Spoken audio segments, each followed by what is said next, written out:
जी नहीं, आपने अच्छी बात कहे कि हौसला होना चाहिए। किसी भी चीज़ को करने के लिए हौसला बुलंद हो, और जो सपना हो उस सपना को बुलंद करने के लिए अर्थ की जो स्थिति है, ऑटोमेटिक जो रास्ता पे चलता है उसको रास्ता ऑटोमेटिक खुलती चली जाती है।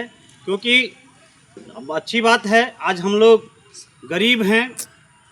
आज के जो समय है, आज का जो परिस्थिति है, उस परिस्थिति के मुताबिक हम लोग चुनाव दौर में सोच भी नहीं सकते। लेकिन हमारे साथ गरीब गुरबा का जो आवाज़ है, गरीब गुरबा का जो संग है, सपोर्ट है, उन्हीं के माध्यम से हम लोग, अगर लाखों में, अगर हमारे हज़ारों में अगर साथी है, अगर हमें 10-10 रुपये भी देता है तो आसानी से हम लोग चुनाव को लड़ सकते हैं। और सुभाष चंद्र बोस का जो सपना है समाजवाद का, उस सपना को साकार किया जा सकता है। यानी कि एक तरफ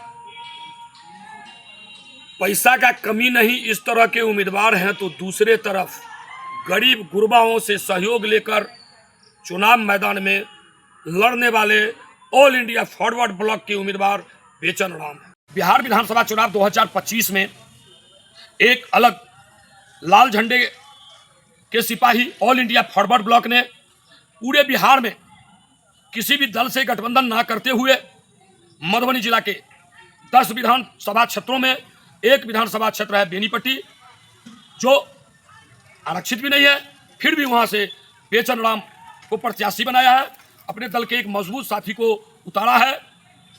इस तरह का विचार इन लोगों ने कैसे किया, इनके मन में इस तरह का भावना क्यों उत्पन्न हुआ? क्या ये लोग राजनीति में जातीय व्यवस्था जो पनप रहा है उसे समाप्त करने के लिए तो ऐसा प्रयास नहीं किए हैं? जबकि कुछ लोगों का कहना है जो ऑल इंडिया फॉरवर्ड ब्लॉक ही वास्तविक कम्युनिस्ट है, ये लोग अपने को वास्तव में लाल झंडे के सिपाही मानते हैं। अन्य दलों पे ही लोग बराबर आरोप लगा रहे हैं जो ये लोग पूंजीपतियों की पार्टी है, तो बुर्जुआ की पार्टी है। तो अभी हमारे सामने प्रेम कुमार जी हैं, प्रेम कुमार झा जी, जो all India forward bloc Bihar प्रदेश के नेता हैं। उनसे मैं जानना चाहता हूं, जो आपने राजनगर सुरक्षित सीट से अपने प्रत्याशी बेचन राम को ना उतारते हुए बेनीपट्टी से क्यों उतारा? हम यह भ्रम को दूर करना चाहता हूँ। जो जातिवादी व्यवस्था है, उस जातिवादी व्यवस्था को हम खत्म करना चाहता हूँ। हम नेताजी सुभाषवाद के रास्ते हम चलना चाहता हूँ, जो सर्वहारा का बात करते हैं, समाजवाद की बात करते हैं। हम जो जातिवादी व्यवस्था है, जो बुर्जुआ दल की व्यवस्था है, जो पूंजीवादी व्यवस्था में जातिवादी व्यवस्था की घोल हो गई है, मैं उसको ख़त्म करना चाहता हूँ। मैंने यह जनता के बीच में देना चाहता हूँ कि यह जातिवादी व्यवस्था तभी खत्म होगा जब बेनीपट्टी विधानसभा से अगर बेचन राम को वोट दिया जाएगा तो जाति व्यवस्था खत्म की जाएगी। अगर सो नहीं होता तो दूर बहुत लंबा तक यह पार्टियों को संघर्ष करना पड़ेगा। हम उस संघर्ष के लिए तैयार हैं। हम उस यह सिर्फ चुनाव तक हम नहीं हैं, हम चुनाव के अंदर बाहर भी 5 साल तक लगातार हम लोग संघर्ष करते रहते हैं, सुभाषवाद के विचार को आगे बढ़ाते रहते हैं।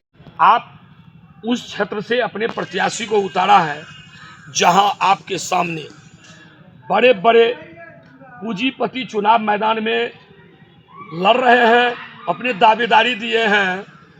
आपका उम्मीदवार इतने आर्थिक रूप से विपन्न है, कमजोर है, जो लगता नहीं है जो आप अंतिम क्षण तक चुनाव लड़ पाएंगे। सबसे तो बड़ी बात, आपका प्रश्न जो है तो बड़ा जटिल है। मैं इसलिए आपको धन्यवाद देना चाहता हूं। साथ ही आपने देखा है, हमने पेपर में आज देखा है, प्रिंट मीडिया में, आपके माध्यम से कहना चाहता हूं कि पहले फेज की जो चुनाव है 121 सीट का, उस 121 सीट पर जदयू 52 उम्मीदवार उतारा है गठबंधन के तहत। उसमें 48 करोड़पति है। बीजेपी 48 उम्मीदवार उतारा है, उसमें 46 करोड़पति है। चिराग पासवान की पार्टी जो उतरा है महादलित दलित की पार्टी है, गरीबों की पार्टी, लेता है गरीबों के वोट, लेकिन टिकट उन्होंने करोड़पतियों के दिए है। यह सोचने की बात है। आज राष्ट्रीय जनता दल है, उसका 70 सीट हमने देखा है कि 70 सीट पर वह उम्मीदवार उतारा है, लेकिन उसका 68 उम्मीदवार करोड़पति है। जब कम्युनिस्टों में भी करोड़पति उम्मीदवार उतारे जा रहे हैं तो आप इससे क्या कह सकते हैं? यह विश्लेषण करना बहुत कठिन हो गया है। लेकिन all India forward block party जो अपना उम्मीदवार उतारा है, लखपति की क्या कहे, 50,000 के भी उम्मीदवारी यहाँ की मैंने नहीं है। लेकिन जैसे आपने देखा होगा कि कॉमरेड भोगेन झा चुनाव लड़ते थे और चुनाव हम उसी परिस्थिति में उन्हीं का जो मेरा जो आशीर्वाद है, हम लोगों का जो आशीर्वाद है, ज्ञान जो मार्गदर्शन दिए हैं, उसके मुताबिक हम 10% मांग करके मैदान में डटे रहूँगा। यह आपको विश्वास दिलाता हूँ। दम तक संघर्ष करेगा और कड़ा संघर्ष करेगा, यह हम आपको विश्वास दिलाना चाहते हैं। क्या लग रहा है बेचन राम जी मजबूती के साथ चुनाव मैदान में लगे हुए हैं, आप लोग उनके साथ हैं? हम लोग उनके साथ हैं सर, और हम लोग लड़ेंगे और इनको साथ देंगे, वोट हम लोग दिलाएंगे और देंगे। और संग संग गरीब की पार्टी है, गरीब आदमी है और इनका हौसला जो है सो बहुत बुलंद है और गरीब के लिए बहुत मेहनत करते हैं और गरीब के लिए हमेशा खड़ा रहते हैं। इसीलिए हम लोग बेचन राम को संग देंगे और वोट देंगे। देश के लोकतंत्र का राष्ट्रीय पर्व चुनाव में एक गरीब प्रत्याशी बेचन राम हैं। क्या आप लोग बेचन राम जी को मजबूती के साथ दे रहे हैं? क्या दे रहे हैं और देंगे पूरे तन मन धन से, और जहाँ तक रहेंगे पूरे तन मन धन से लगे रहेंगे। जहाँ तक हो तहाँ तक सहयोग करेंगे और जो मेरा नेताजी कहे हैं जो 1 रुपया हो या 8 आना हो चंदा मांग के हम लोग पूरे अंतिम क्षण तक रहेंगे।